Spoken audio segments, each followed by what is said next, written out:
We're gunning for 90 already, and it could be 5 days in a row. We'll show you just how dangerous this heat gets for the weekend. Karen? Also, first at 4, a shaken baby investigation. Police have taken one man into custody. What they say happened right in front of the child's mother. A Detroit police officer goes to court accused of harassing women he's pulled over. What prosecutors say happened after the traffic stops. These stories and more, first at 4. Live from downtown Detroit, Local 4 News First at 4 starts now. Good afternoon, I'm Karen Drew. Let's start first at 4 with a disturbing case of child abuse. This is out of Brighton. A 1-year-old boy is in critical condition right now with signs of shaken baby syndrome. Police say his mother's live-in boyfriend pushed him to the floor, causing him to hit his head. That 21-year-old man is also suspected of violently shaking the baby, who's now suffering from seizures. The boyfriend is now in police custody. Police say the mother was there at the time, but no charges have been filed against her. A Detroit police officer charged with misconduct in office appeared today. 32-year-old Chancellor Searcy is accused of harassing women during 2 traffic stops downtown last summer. Prosecutors say he threatened a ticket and jail time if the women didn't give him their phone numbers. Well, then the officer is accused of bombarding them with unwanted texts and calls. Today, Searcy pleaded not guilty. The 11-year DPD veteran is facing up to 5 years in prison. People across the state of Michigan breathed a sigh of relief when they saw this photo of 2-year-old Gabriella Vitale with that cookie. She was found after being lost near a campsite in northern Michigan for more than 24 hours. Well, today, Local 4's Coco McAvoy spoke with her very relieved mother. Yes, we spoke with Gabriella's mother, Alyssa Bijaro, and Gabriella's grandfather. They are relieved, overjoyed, and grateful that Gabriella is home, she's safe, she's happy, and she's in good spirits and in good health. All the hard work that was put into finding her, I'm truly blessed. And her mother talks about what the experience was like and the reunion with her daughter. We went in there and we all seen her and hugged her and fell apart. And you'll hear more from Gabriella's family coming up at 6, only on Local 4. All right, Coco. New concerns right now over the water in Highland Park. The city says high levels of lead have been found in the tap water of 9 homes. The city got those results when it sampled the water at 36 homes. Highland Park officials are encouraging homeowners to check if their home has a lead service line. If it does, let your water run to flush out the lead and only use cold water for drinking or cooking. Tomorrow, state and Wayne County officials will be going out to retest those 9 homes, but they will expand that. We are urging all residents who would like to have testing done to contact the customer service center today and schedule those. City says testing is free for homeowners. It's also handing out free filters. Highland Park wants to replace all lead service lines at a cost of $22 million. Going to be a rough few days as that heat index heads into triple digits. Meteorologist Ben Bailey will guide us through this heat wave. So where do things stand right now? You know, Karen, it's near 90, and this is the best we've got until next week. So these are some of the coolest numbers that we will see until Monday. 89 is where we sit on the thermometer. It feels more like 95, 96, maybe 98 in some places. There's a little bit lower humidity here, but that's temporary. We're going to see the humidity continue to bounce back as we get into the next few days. Starting tomorrow, we've got a severe risk. It is marginal, but it encompasses pretty much the entire area on Thursday. Plus, an air quality alert has been issued as we're going to expect to see that ground level ozone, and that could cause breathing issues tomorrow. That's just Thursday. Then we got to talk about the excessive heat that's coming for Friday and Saturday. Will we break records? And wait till you see the heat index readings we're expecting for the weekend. I'll come up in a few minutes. Karen?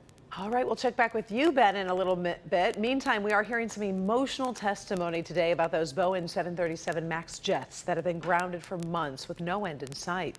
Families of those killed in 2 deadly crashes are on Capitol Hill. Local 4's Kimberly Gill joins us with their testimony. And Kim, their stories are tough to hear.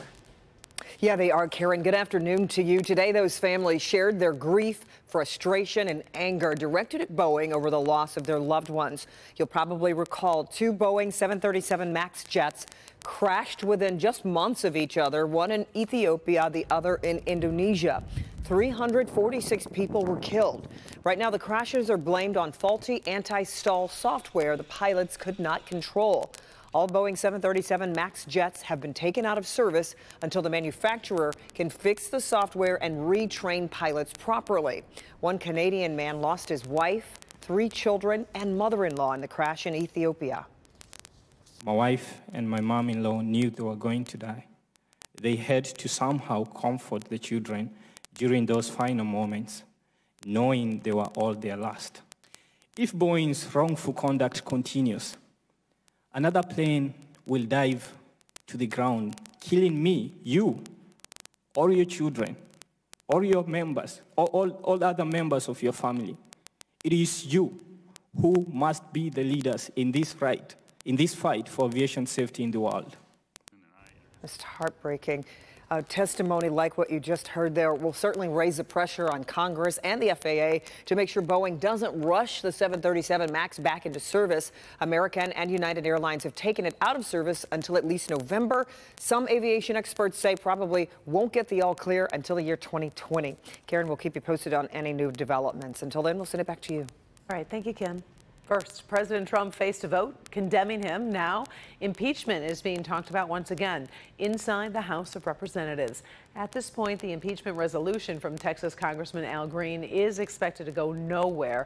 House Speaker Nancy Pelosi cites ongoing investigations that need to gather more facts. Last night, the House did vote to condemn President Trump over racist tweets targeting progressive women, like Detroit Representative Rashida Tlaib. Right now, the president is gearing up for a 2020 campaign rally this evening, and the president's supporters are lining up in North Carolina. He'll leave the White House within the hour to head to Greenville. Nearly 100 people were in line by 8:30 this morning. The president has tweeted he'll talk about the economy and, quote, people who love and hate our country. The rally is at 7. Mexican drug kingpin Joaquin El Chapo Guzman will spend the rest of his life in a U.S. prison. El Chapo controlled much of the illegal trade across the Western Hemisphere for almost 30 years. He's also accused of brutal murders and organizing political payoffs. Guzman escaped twice from prisons in Mexico before he was brought to the U.S. Today, in a federal courtroom in New York City, he was sentenced to life in prison plus 30 years. These days, it can be hard to find employees who stay with the same company for years and years, but you're about to meet a man who has been with the same employer for 60 years. We wondered how he did it, so we sent our Paula Tutman to Novi to find out. Paula, 60 years, quite a milestone. Oh my gosh, and some. Okay, so let me put this in perspective for you. So this is Noah, and he just turned 19 yesterday. So he started this job kind of about when, Bruce started when he was about this age. And Richard over here, he's been here 40 years. He is 60 years old. He was born the year Bruce actually started working in this company. It makes you wonder, how long would you work at a job, and what does it take to keep this kind of longevity? Okay, we're going to check in this shipment we just got in from Panduit. 60 years ago, Bruce Picard fell in love, and he has never fallen out. F3, 2x3, here, on the bottom. He has worked at Madison Electrical in Novi for 6 decades. I sell the electrical material. I'm on the phone, on the computer, and take care of the counter. We'll go down this way. When he started at age 18, Dwight Eisenhower was president, and Bruce Picard set out on a lifelong love of selling electronics. There was no computers, no nothing. It was way different. You had to handwrite everything, and you had to make it so people could read it.